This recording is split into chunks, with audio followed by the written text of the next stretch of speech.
জনগণের প্রত্যাশা অনুযায়ী দেশের ভবিষ্যৎকে গড়ে তুলতে হবে। প্রিয় ভাই বোনেরা, আমাদের আরেকটি বিষয় আজ অনুধাবন করতে হবে, বাস্তবতা বুঝতে হবে। স্বৈরাচারের ফেলে যাওয়া যে দলবাজ উচ্ছিষ্ট প্রশাসনের চলমান ষড়যন্ত্রের কাছে কিন্তু এখনো আমরা দেখতে পাই যে বর্তমান এই অন্তর্বর্তীকালীন সরকার মাঝে মাঝেই অসহায় বা বিপর্যয় বোধ করছেন। এর অবসান যদি না হয় তাহলে দেখা যাবে যে এদের বেড়াজালে আবদ্ধ বর্তমান অন্তর্বর্তীকালীন সরকার ছোট ছোট বিপর্যয়কে একসময় মহা বিপদ হিসাবে নিজেদের সামনে দেখতে পাবেন এবং স্বাভাবিকভাবেই তখন প্রতিকারের পথও হয়ে যাবে অত্যন্ত সংকীর্ণ। প্রিয় ভাই বোনেরা, আমাদের সকলকে একটি বিষয় বুঝতে হবে, অনুধাবন করতে হবে। আমি মনে করি সমাজের সকল মানুষ, বিশেষ করে যারা গণতন্ত্রে বিশ্বাস করেন, মানুষের অধিকারে বিশ্বাস করেন, তারা সকলেই বুঝতে সক্ষম বৈদেশিক বিনিয়োগ, আন্তর্জাতিক বিশ্বের আস্থা, আন্তর্জাতিক সম্পর্ক, রাষ্ট্রের স্থিতিশীলতা, ব্যবসা বাণিজ্যে স্বস্তি, জনগণের নিরাপত্তা, দেশ এবং জনগণের যে উন্নয়নের ধারাবাহিকতা, তৃণমূল পর্যায়ে জনগণের নিরাপত্তা, প্রাত্যহিক সুবিধা সবকিছুই কিন্তু দিতে পারে একমাত্র জনগণ দ্বারা নির্বাচিত একটি সরকার। আমাদের যদি এই বিষয়গুলোকে খেয়াল রাখতে হয় তাহলে অবশ্যই নির্বাচিত সরকারের কোনো বিকল্প নেই। প্রিয় ভাই বোনেরা, আগস্টের যে মহাবিপ্লব, জনগণের যে সফলতা, তা আমাদের সামনে আরেকটি স্বাধীনতা এবং বিজয়ের বার্তাকে নিয়ে এসেছে।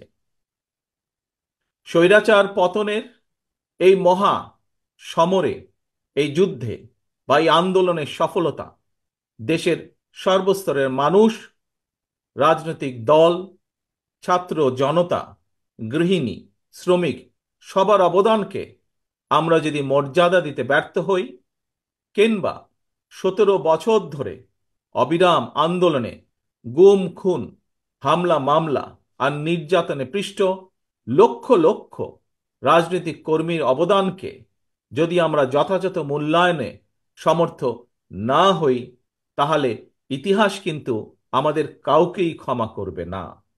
কাজেই এই বিষয়গুলো অবশ্যই আমাদের বিবেচনায় রাখতে হবে। প্রিয় ভাই বোনেরা, আজ আজ আসুন আমরা সকলে মিলে প্রতিজ্ঞাবদ্ধ হই। আজ আমরা সকলে মিলে শপথ গ্রহণ করি গত 17 বছর এবং বিশেষ করে জুলাই এবং আগস্ট মাসে যে মানুষগুলো আত্মহতি দিয়েছেন, যে মানুষগুলো নিজেদের সবকিছু উজাড় করে এই দেশকে স্বৈরাচার মুক্ত করেছেন, আমাদের সকলের ভবিষ্যতের জন্য জীবন বাজি রেখে যারা যুদ্ধ করেছেন, তারা তাদের এই আত্মত্যাগ সেদিনই সফলতা লাভ করবে যেদিন এই দেশের মানুষ রাজনৈতিকভাবে তাদের অধিকার ফিরে পাবে এবং রাজনৈতিক অধিকারের পাশাপাশি একইভাবে যেদিন বাংলাদেশের মানুষের অর্থনৈতিক মুক্তি অর্জিত হবে, একমাত্র সেদিনই আমাদের শহীদদের, 71 সালে স্বাধীনতা যুদ্ধের শহীদ এবং একই সাথে গণতন্ত্র পুনরুদ্ধারের আন্দোলনে যারা শহীদ হয়েছেন, যারা বিভিন্নভাবে ক্ষতিগ্রস্ত হয়েছেন, তাদের এই ত্যাগ সফলতা লাভ করবে। প্রিয় ভাই বোনেরা, আজ আমাদেরকে সেই প্রতিজ্ঞায় নিতে হবে, আজ আমাদেরকে সেই শপথই নিতে হবে। বাংলাদেশকে আজ ফিরিয়ে আনতে হবে একটি স্বাভাবিক পথে।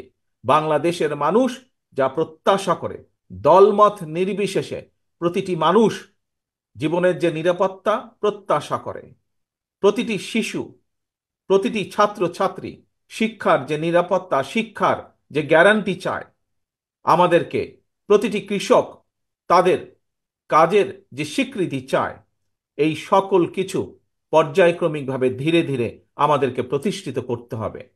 প্রিয় ভাই বোনেরা, আজকে আপনাদের সামনে আরো অনেকগুলো কথা বলার ইচ্ছা আমার ছিল। আপনাদের কাছে বহুদিন পরে আপনাদের সামনে হাজির হওয়াতে অনেকগুলো বিষয় আপনাদের সামনে উপস্থাপন করার ইচ্ছা ছিল, কিন্তু প্রাকৃতিক দুর্যোগের কারণে, বৃষ্টির কারণে বহু মানুষ ভিজে যাচ্ছেন, মানুষের কষ্ট হচ্ছে। সেই জন্য আজকে আমার বক্তব্য আমি আর বাড়াবো না, শুধু এতটুকুই বলবো, আসুন, আমরা আন্দোলন করেছি, আমরা সংগ্রাম করেছি, আমরা স্বৈরাচারের পতন ঘটিয়েছি। এখন আমাদেরকে জনগণের প্রত্যাশা অনুযায়ী দেশকে গড়ে তুলতে হবে। জনগণের প্রত্যাশা অনুযায়ী দেশের ভবিষ্যৎকে গড়ে তুলতে হবে। জনগণের প্রত্যাশা অনুযায়ী, দেশের মানুষের প্রত্যাশা অনুযায়ী বাংলাদেশের ভবিষ্যৎ প্রজন্ম, তাদের জন্য একটি নিরাপদ, বৈষম্যহীন বাংলাদেশ গড়ার কাজ আমাদেরকে হাতে নিতে হবে।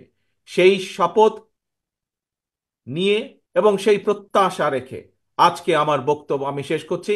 তবে ইনশাল্লাহ আবারও আপনাদের মাঝে দ্রুত যাতে ফিরে এসে বক্তব্য রাখতে পারি, সেই প্রত্যাশা, সেই আশা রেখে আমার বক্তব্য শেষ করছি।